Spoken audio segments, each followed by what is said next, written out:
Our last day to look at this, the Bible and foreign policy. We asked, what is a nation? We asked, how does God interact with nations? And we said that a nation, at a minimum, is, in order to exist or remain a nation, must possess a unifying characteristic or characteristics. And we said that about families as well. There are unifying characteristics that combine a family, that unite a family. Common mother and father used to be one of them. Have you noticed that family is getting harder and harder to define? Have you noticed that? And people say, well, you know, we went on a camping trip and it was like a family. Wait a minute, you and a bunch of friends were a family? And so I think the same thing's happened with nation. What actually is a nation? And a nation, according to our discussion from James Jordan, is a body of people usually living in the same place, sharing a common faith and culture. Common faith and culture is important, and desiring a common and separate government. Obviously, families are like that too, right? Do all families govern themselves the same way? Absolutely not. They don't. In order to be a family, you have to have certain things that you do, but it's not true in every single case. We asked, how does God interact with nations? We said God has established nations, and God will bless and curse nations as nations. We said that. That is clear in the Bible. We also said that God will convert all nations. Now, we talked about international law, and we'll talk about that this morning. We said John Eismo talks about the law of nations. We're going to talk about that a little bit from the Bible here this morning, and hopefully be finished by 1:15. I think we can. Apologize again for not having this in front of you, but I think we'll be fine. We said that international law exists, or the law of nations exists. That God never ever intended, and you'll hear this from different places, but God never ever intended for the Israelite nation to be limited in their laws to just the Israelites. And for example, we used Nineveh, right? Nineveh gets converted. What laws do you think Nineveh then goes by once Nineveh is converted? And we think historically Nineveh basically stayed converted for about 100 years. We said the book of Nahum is also addressed to Nineveh. Oftentimes in the Bible we think there's only one prophet that went to Nineveh. It was actually two. Jonah, of course, was the first one. Nahum comes along later and pronounces judgment on Nineveh for turning their back on God. But what laws would Nineveh go by once they become converted? I mean, do they go back? Do they repent? Do they go back to child sacrifices? You know, now we're going to worship the new God the same way? No. Obviously, the law applied to them. And we also said, when you look at Amos, when you look at Jeremiah especially, we see God condemning the nations in the same language as he condemns the children of Israel for violating his law. Any questions so far? Okay, moving on. We talked briefly about the missionary John Paton. I want to come back to him if we have to, but I want to use a couple of examples first of all. I want to talk about these examples, some of which may surprise you, but my point this morning is that foreign policy, and we made this point in the very beginning, foreign policy is a matter of the gospel. It is a matter of evangelizing the nations. And I am going to try to make the case this morning that foreign policy has to be seen through the eye of evangelism to all nations. Now, obviously the UN, obviously our State Department, this is obviously the last thing on their minds. I'm going to try to make that case this morning. We've already looked at Deuteronomy. I always forget this reference. John, it's Deuteronomy 7, right?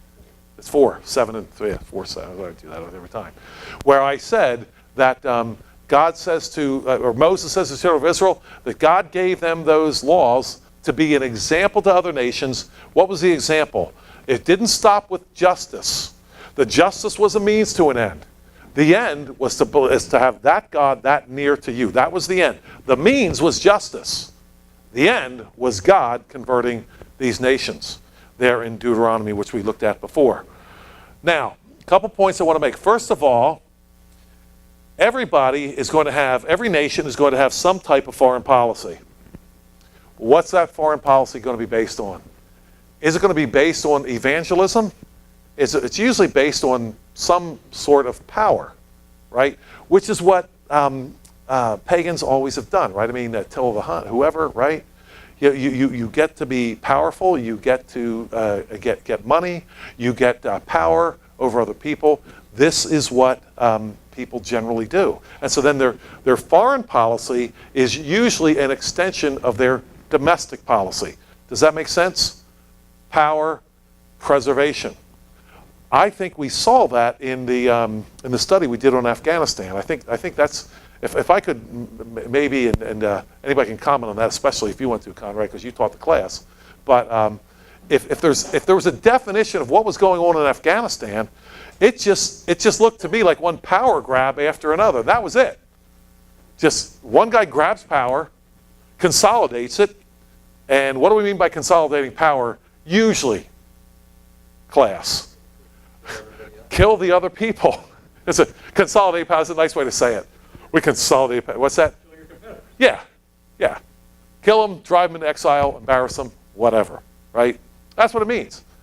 And we were all together there in the when we were studying Afghanistan. That's what impressed me about Afghanistan. It's one guy after another.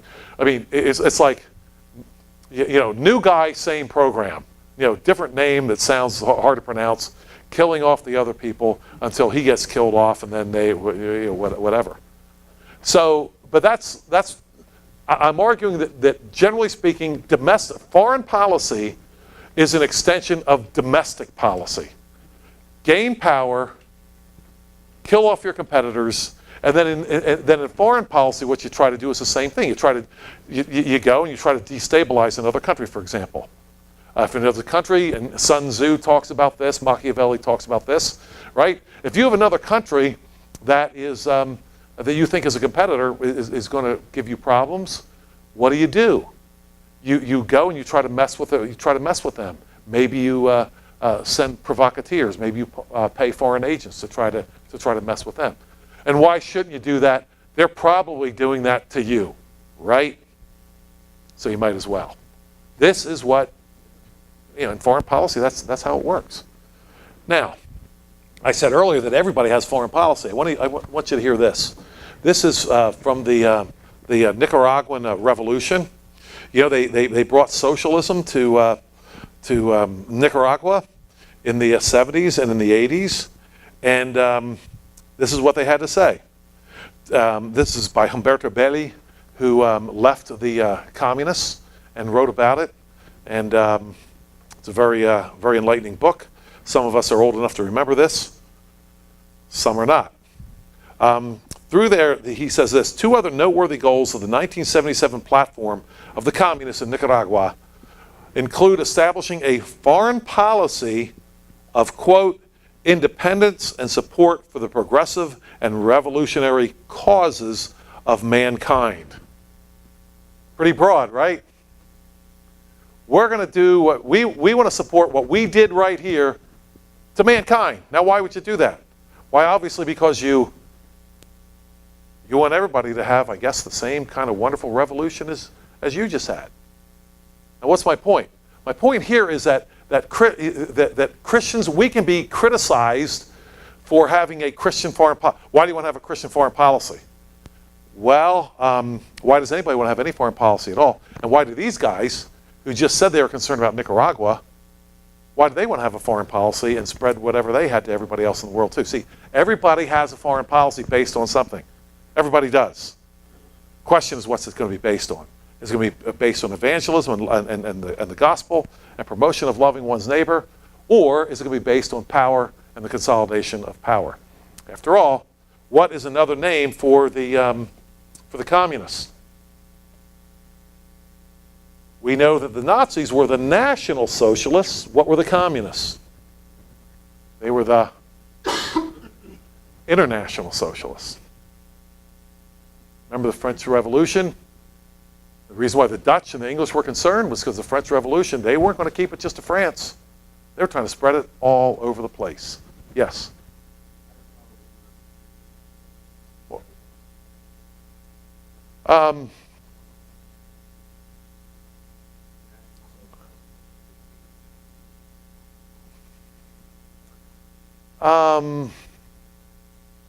not to be argued about here, but I don't see them as in the same way. I don't.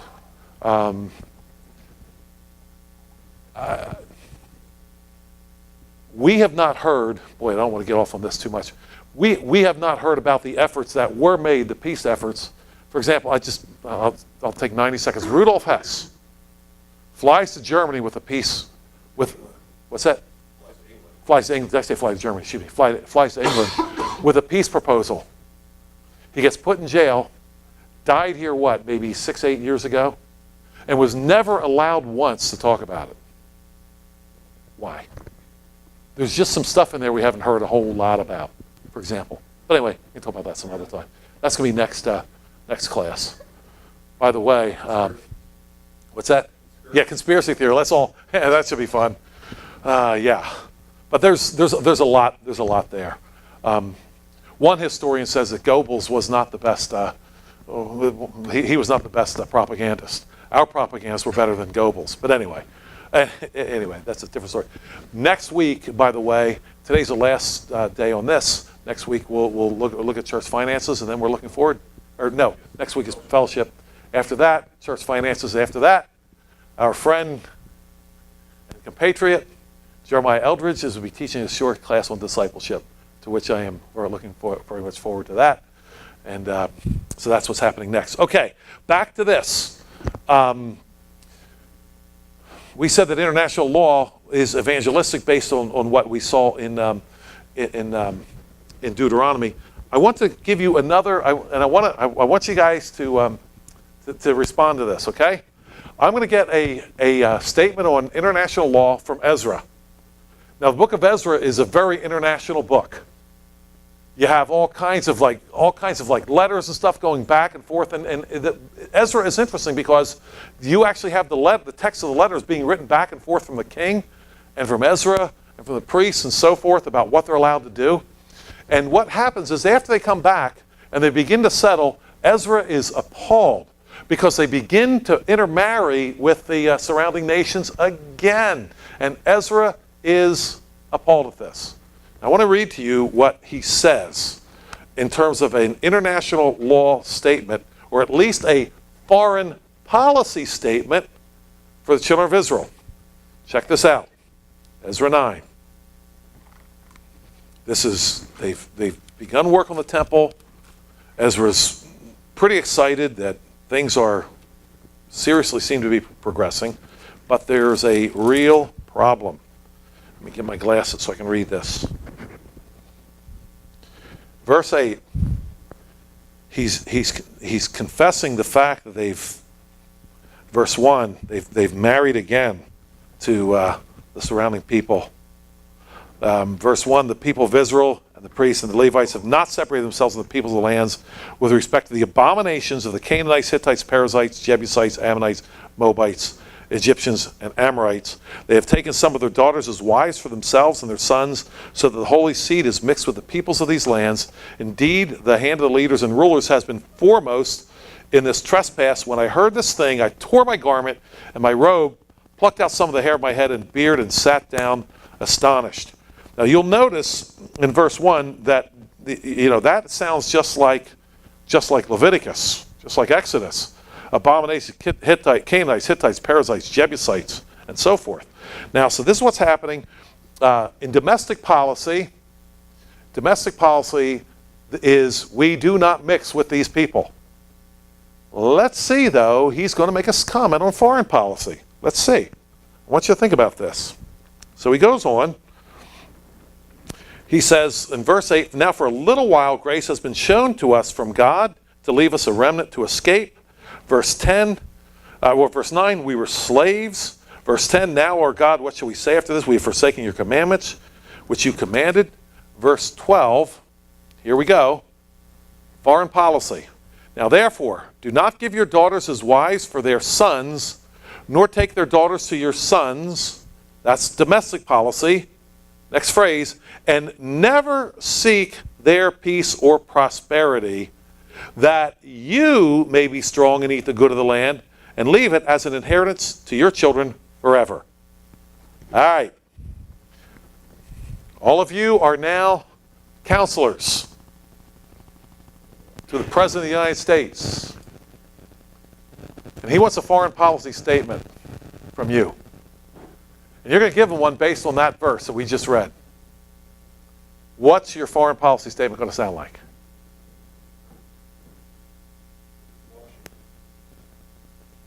Keep going. George Washington's farewell address, he warned the nation not to engage in angling alliances with the Europeans. Just keep your nose out of other people's affairs. Tend to your knitting and stay home. Does that sound like a little bit like what we just read? I mean, does that almost sound like not even Christian? Right? Never seek their peace or prosperity. Yes.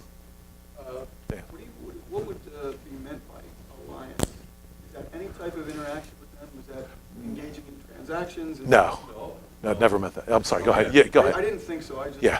An alliance, you ally with people to jointly defend their borders. So you would enter into an alliance with Egypt to fight with Syria. So it's strictly war related. Typically it's for defense and those kinds of relations. So that would be seeking someone else's peace, that you would ally with them. Right. That's what an alliance is, right? I mean, a treaty. I'm going to guarantee your peace.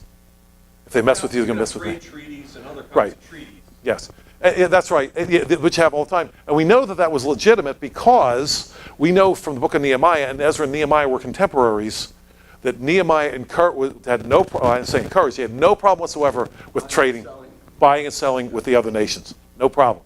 But it was these alliances of mutual defense that Washington hated. And it sure looks like Ezra is saying you better not do.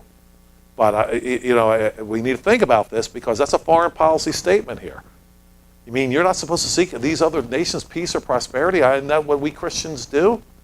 So we need to think about this a little bit. Yes, Jeremiah. This might be a different context.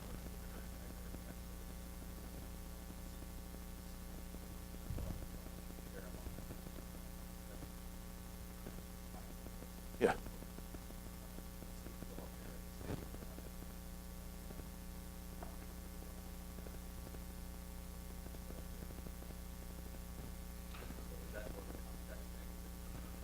I actually think it's saying the same thing. Here's why I say that. The next verse here, and I want to come back to that, because that was Jeremiah's message, which they didn't like at the time. The whole time it was, you know what? Jeremiah was saying, this is not really about the Babylonians. This is about your infidelity to God, and this is just his chastisement against you. It's not really about them.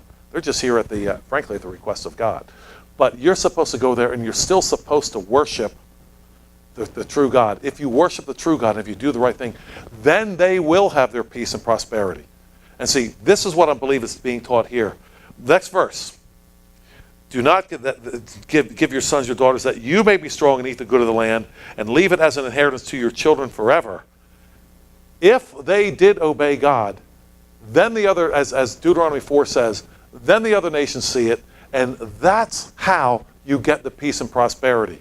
In other words, I think Ezra's saying you're not going to get peace and prosperity by intermarrying. Now that's how pagans did it all the time. That's what Solomon was doing. Most of Solomon's alliances were, and the Europeans did this all the time. This isn't well known, but this is foreign policy again.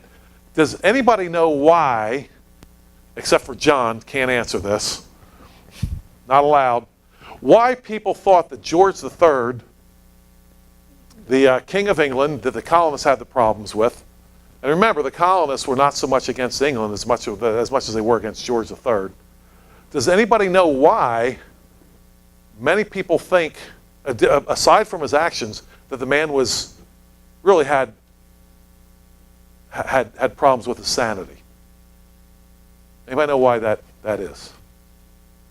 I mean, people thought he was crazy. There's certain things he did that made him look crazy. Anybody ideas on this? It has to do with what we're talking about here. That's your hint. It'll be hard to figure out. The European powers consistently were constantly marrying. Here is Charles, Henry VIII, marrying Catherine of Aragon. Aragon is basically modern-day Spain. Why? Can't you find a good English girl? Henry? Well, no, a good English girl is good because, see, we have to marry someone from Spain, so they won't attack their own family, see? So if we marry someone from Spain, then our kids will be half Spanish, and the people from Spain won't want to attack us because they'll be attacking their own kids. And so they're always constantly doing these foreign policy arranged marriages. Oftentimes they were arranged because they thought that that making these marriages would cause them not to fight with each other. Did you know this? And what happened was, since they were arranged marriages and the marriages were based on alliances, what happened in Europe was, after a while, some of these alliances became like, or some of these marriages became like, am I allowed to say Arkansas? Am I allowed to say? Yeah, close to incestuous, right? Cousins and all kinds of crazy stuff. And bad things happen when that happens, right? Right, Dave? Dave would know this. Yes. When World War I, Not Dave's family, but not Dave's family. but for the circle, the circle. I mean, it happens in some of these plain circles. When World War I broke out, almost every country involved in World War I was related. The leadership, they were all related to Queen Victoria. Who had whose husband was German, Yes. and they had like 10 kids. So the Romanov family in Russia was related to the English, was related to the French, was related to the Austrians, was related to the Serbians, they were all related. Mm-hmm. But they had different alliances, Yeah. and it all exploded because of the alliances. Yeah. Yeah, that's right. That's why they were all drawn in, because so the alliances instead of guaranteeing peace, in that case, guaranteed war. Kaiser Wilhelm. I mean, most of these people were cousins. Most of them. Yep. In those- Yeah, fighting each other. Fighting Yeah. each other. So the pagan idea is get related to each other and guarantee peace. Ezra is going straight against that, I believe, and saying, no, obey God. That's what's going to bring peace, not just to you, but to, in this case, the Babylonians.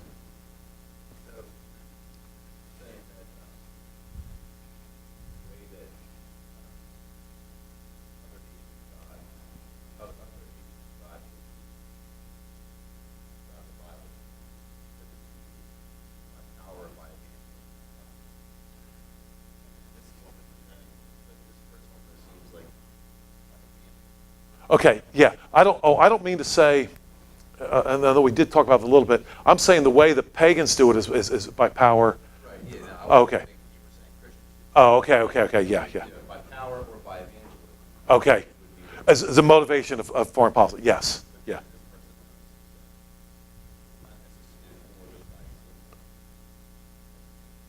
Oh, Like instead of seeking their peace and wealth, obey God and then He will teach you all. right. Okay. And be able to Yes. see that. Yes. Yes. Is Yes. that what you say? That's what I'm saying. I'm saying yes, and I can't emphasize that strong enough that the first evangel that I know of in the scripture in Deuteronomy chapter 4, where God says other people see your great God, and they'll want to find out about him. That the first evangelism comment that I know of in the scripture is actually based on example, which is I believe what you're saying here, if I understand. Evangelism actually starts with example, Yeah, which is not how we think of this. I'm understanding what you're saying. Yeah. I have the thought. That's what we did for I guarantee I sure did. And I still remember when I was a youth pastor and I saw this.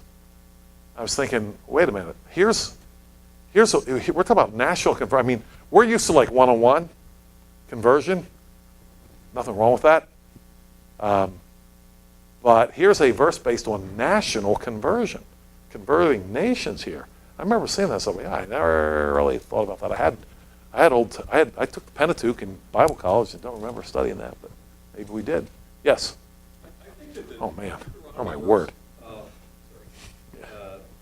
Deuteronomy 4:6, where it talks about surely this great nation is a wise and understanding people, being said by the other. I think it's a parallel to Romans 11:11 when Paul's talking about, I say then they did not stumble as to fall, that they may it never be, but by their transgression salvation has come to the Gentiles to make them jealous.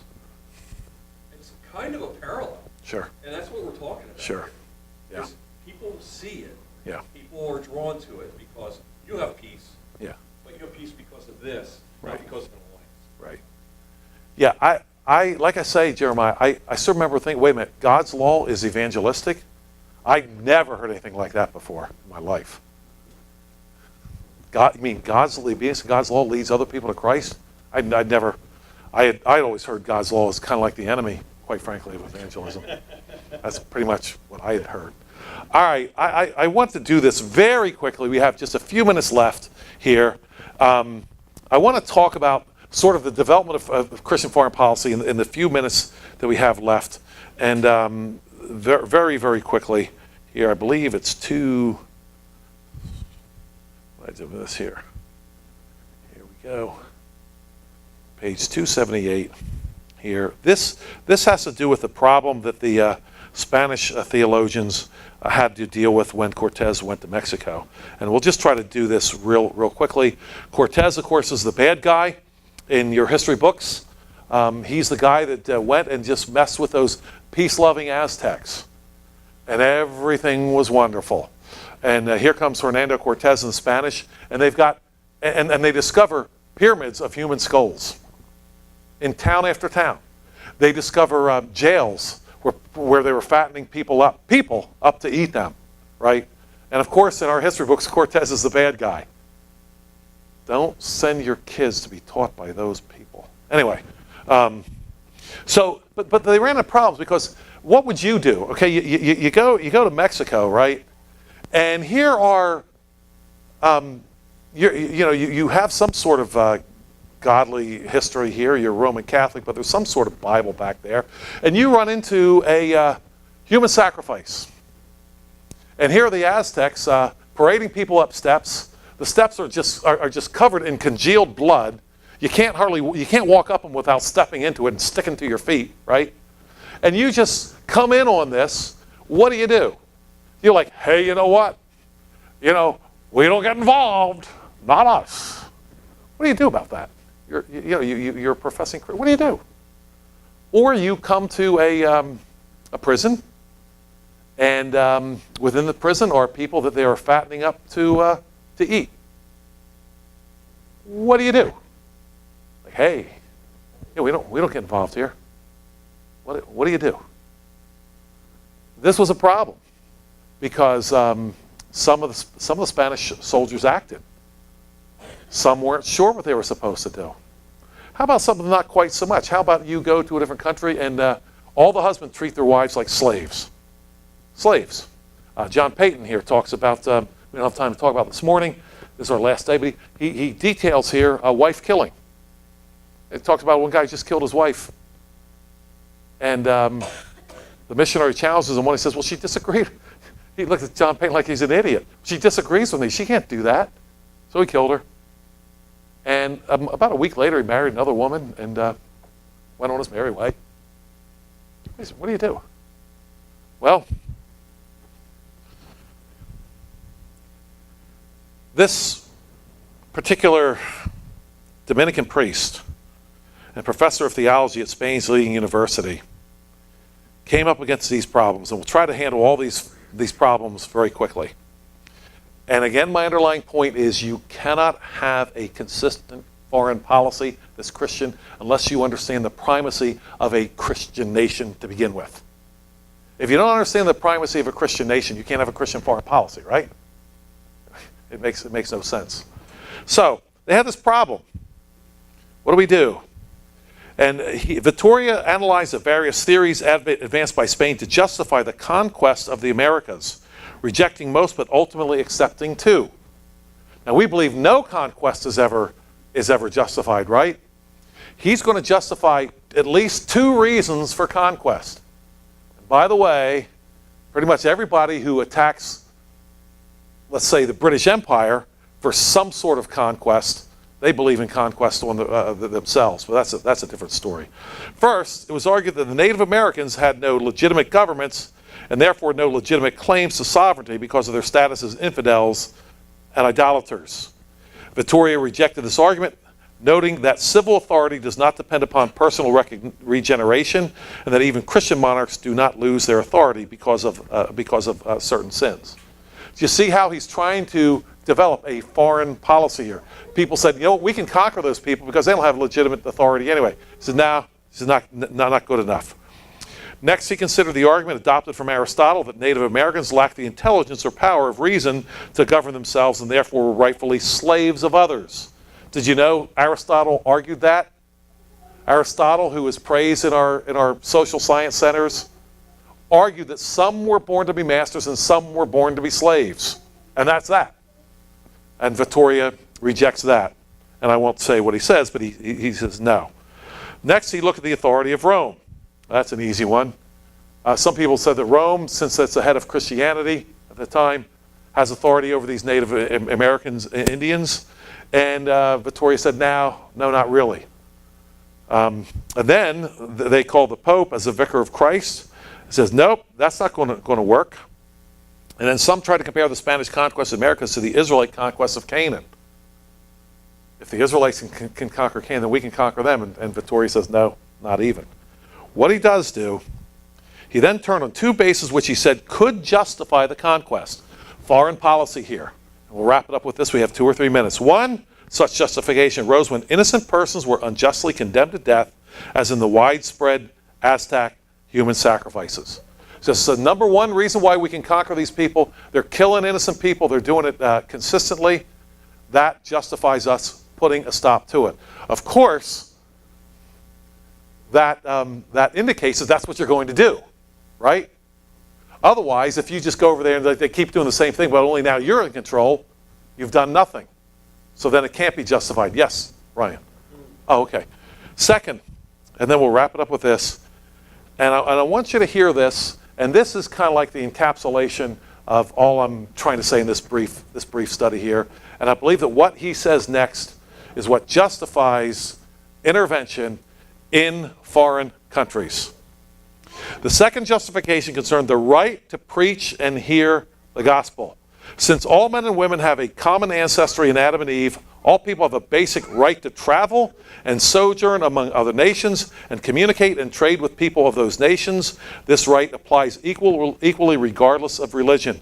Christian princes may not prevent Muslims or Jews from trading in Christian lands, any more than Muslims or Jews may prevent Christians from trading in their lands. If foreign princes try to prevent Spaniards from exercising these rights, Spaniards must first use peaceful means to try to persuade them to follow the law of nations. But if they are unable to persuade them, they may secure these rights by force. Now, another theologian said this, and we'll wrap it up with this. The gospel message cannot be received unless it be freely preached and the peoples be free to accept it.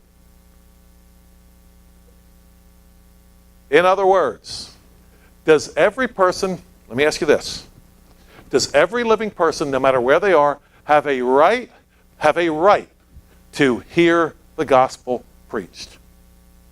We must answer that question before we develop any foreign policy at all. And the second question is like unto it. Do they also have a right to preach it? I myself answer absolutely yes to both questions, and I think the theologian got it right. If anybody anywhere is preventing the gospel being preached, then I believe Christian foreign policy should be aimed at getting the gospel into that country. Now, does it allow for conquest, as you know, the killing and so forth, invasion and so forth? Not in every case, I'm sure. It was a little bit easier in this case because the Aztecs were just killing everybody. That's why Cortez got so much support, right? See, this is not taught in our history books. Cortez with a couple of Spanish guys, a couple of horses, a couple of funny-looking helmets, and blunderbusses that were hardly even accurate at all, goes and conquers an entire country the size of Mexico. Think he did that on his own? No, he had all kinds of support from the local Indian nations that were tired of getting put into slavery by the Aztecs, and they supported Cortez. So that's a little bit easier. But I would argue today that a Christian foreign policy has to begin with that idea that all have the right to hear the gospel preached. They all have that right to hear it. Once you have that in your head, I think your foreign policy goals become a lot more clear. All right, I've gone a little bit over time. Questions?